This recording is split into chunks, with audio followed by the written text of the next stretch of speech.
कि हैदराबाद को कांग्रेस और बीआरएस ने मजलिस को लीज पर दे दिया। फिर आज हम सुनते हैं कि कांग्रेस की एक लीडर है मोहतरमा, उनका नाम प्रियंका वाड्रा है, वो कह रही हैं कि असदुद्दीन ओवैसी बी टीम है। फिर आप ये भी देखते हैं कि अमित शाह कहते हैं कि 40 साल से रजाकारों का कब्जा है हैदराबाद में। फिर हम ये भी सुनते हैं कि वो बीजेपी की उम्मीदवार ये कहती है कि अगर आप मजलिस को वोट देंगे, और एक मोहतरमा है उन्होंने कह दिया कि मजलिस को वोट देंगे तो पाकिस्तान को वोट देने के बराबर है। एक और मोहतरमा आई हैं और तकरीर में कह दिया कि अगर हमको 15 सेकंड दे दिए तो हम ये कर देंगे। सवाल ये पैदा होता है, ये एक पार्लियामेंट का इलेक्शन है या फिर यहां पर कोई जंग लड़ी जा रही है? हाँ, जमहूरी तरीके से जंग लड़ी जा सकती है, मगर वजीर आजम ये कहते हैं कि लीज पर हैदराबाद को दे दिया गया। भारत के वजीर आजम, आप इस तरह का बयान देकर मोदी, तुमने हैदराबाद की आवाम की तौहीन की है। ये इंसानों की बस्ती है, ये गुलामों की बस्ती नहीं है। हम कोई भेड़ बकरियां नहीं है, यहां पर हम इंसानों की तरह रहते हैं। ये बोलना कि लीज पर दे दिया गया है, लीज पर किसको दिया गया है बताओ मोदी? मैं बताता हूं तुमको। नरेंद्र मोदी की जहनियत यह है कि भारत की नरेंद्र मोदी ने 10 साल में नरेंद्र मोदी ने कितने लोगों को, जो 70 करोड़ आवाम के पास दौलत नहीं है, नरेंद्र मोदी ने 1% आवाम को उतनी दौलत के रास्ते बना दिए, उनके दौलत बनाने के लिए। तो मेरे अजीज दोस्तों और बुजुर्गों, मोदी का यह बयान इस बात को बताता है कि मोदी भी जान चुके हैं कि हैदराबाद से मजलिस को नहीं हराया जा सकता, और मोदी ये कह रहे हैं कि हैदराबाद को लीज पर दे दिया गया। क्या? हाँ, यहां पर 1% माने इस मुल्क में 21 लोग ऐसे हैं जिनके पास इतनी दौलत है जो 70 करोड़ आवाम के पास नहीं है। भारत के 21 लोग हैं, और ये तमाम के तमाम 21 लोग नरेंद्र मोदी के परिवार के हैं। 21 लोगों के पास इतनी दौलत है जो 70 करोड़ आवाम की दौलत मिला ली जाए तब भी नहीं मिलेगी। और नरेंद्र मोदी बोल रहे हैं कि हैदराबाद को लीज पर दे दिया गया। नरेंद्र मोदी 6,000 7,000 करोड़ आपको इलेक्ट्रल बॉन्ड पर मिला, तो जो कोई आपको इलेक्ट्रल बॉन्ड दिया, नरेंद्र मोदी ने उनको भारत का कोई एयरपोर्ट लीज पे दे दिया, कोई सी पोर्ट लीज पर दे दिया, कोई टनल का काम दे दिया, कोई स्लम रीडेवलपमेंट का काम उनको दे दिया।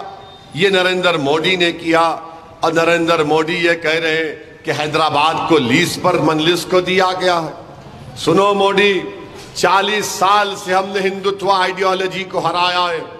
इंशाअल्लाह ताला इस मर्तबा भी हैदराबाद की आवाम बिला लिहाज मज़हब मिल्लत नफरत को हराएगी, मोहब्बत को काम करेगी।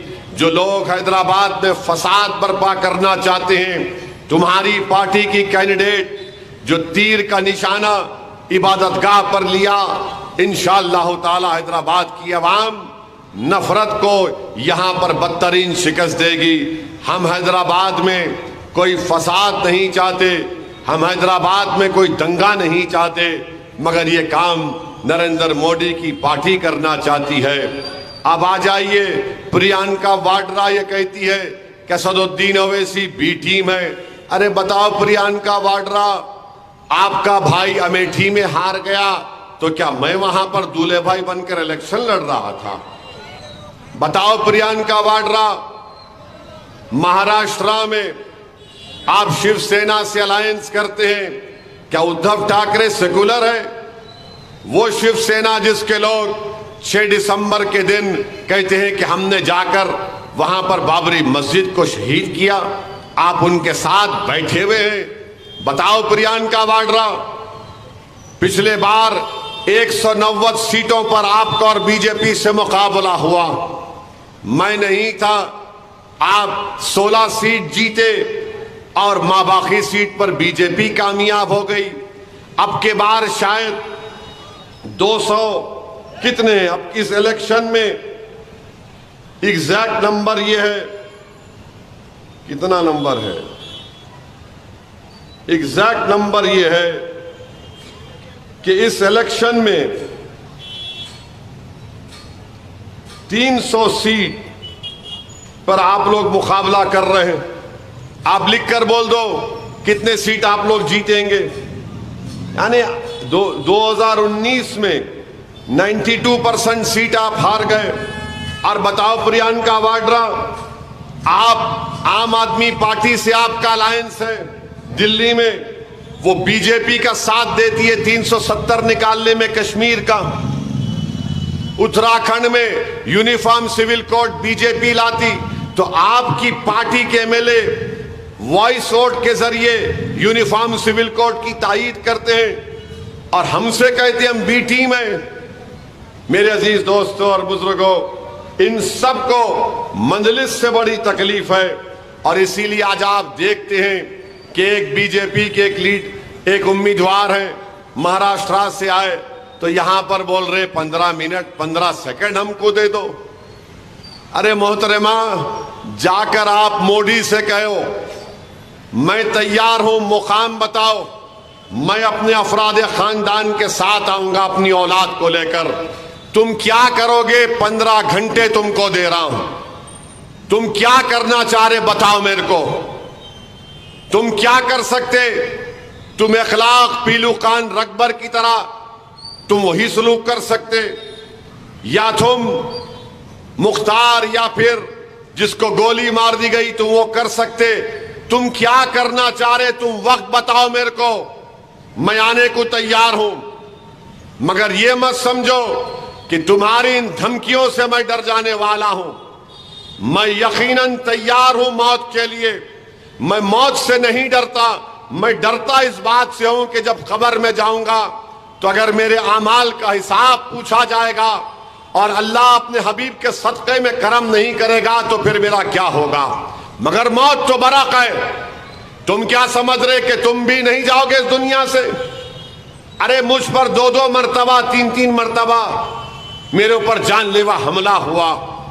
6 फीट के फासले से जालिमों ने गोलियां चलाई। 1999 में शहरान के पास मुझे पुलिस वालों ने मारा और पीटा और एक एडिशनल एसपी टास्क फोर्स का मुझ पर गोली चलाया। जेल को कई मरतबा जाकर आ चुका हूं। ऐसा कोई दिन नहीं जाता जो मुझे धमकी नहीं मिलती इंटरनेट के नंबरों से। और ये आकर बोलते कि 15 सेकंड, अरे लो ना 15 सेकंड, तुम बताओ काम पे आऊं मैं। तुम ये समझ रहे कि तुम्हारे इन बातों से हम डर जाएंगे? तुम ये समझ रहे कि हमारे माँ बाप ने मुझे नहीं सिखाया? मैं जिम्मेदारी के साथ कह रहा हूं, जिस दिन ये लोग बोलेंगे उस मुकाम पर आ जाओ, मैं जाने को तैयार हूं।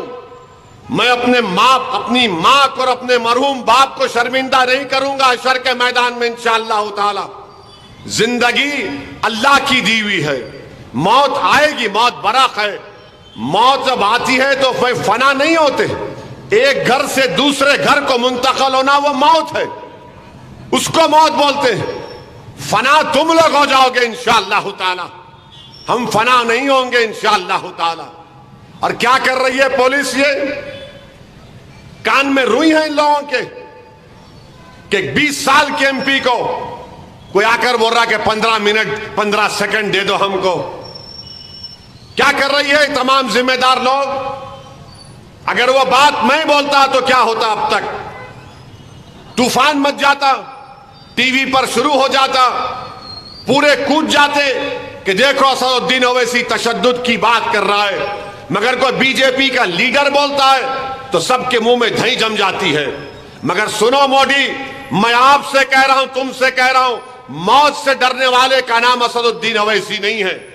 मैं मरने को तैयार हूं। मैं अपने कास के लिए, अपनी जमात के लिए, इस अवाम के लिए मैं मरने को तैयार हूं। जिंदा जब तक रहूंगा, याद रखो, तुम लोगों की नींदें हराम करके रखा हूं और हराम कर दूंगा। तुम्हारे पेट में दर्द होता है और दर्द पैदा करूंगा। और ये लोग जो मुझ पर इल्जाम लगाते बी टीम, अरे बोलते जाओ, भाड़ में जाए तुम्हारे कोई इल्जाम मुझ पर असर नहीं करते। मेरा हिसाब तो मेरा रब करेगा जो गफूर रहीम है, और मेरा रब अपने हबीब के सदके में मुझ पर करम करेगा। तुम समझ रहे कि तुम्हारे इल्जामात, अरे तुम होते कौन हो बोलने वाले बी टीम? ये मुल्क बदल चुका है, भाड़ में गया तुम्हारा खानदान और पानदान।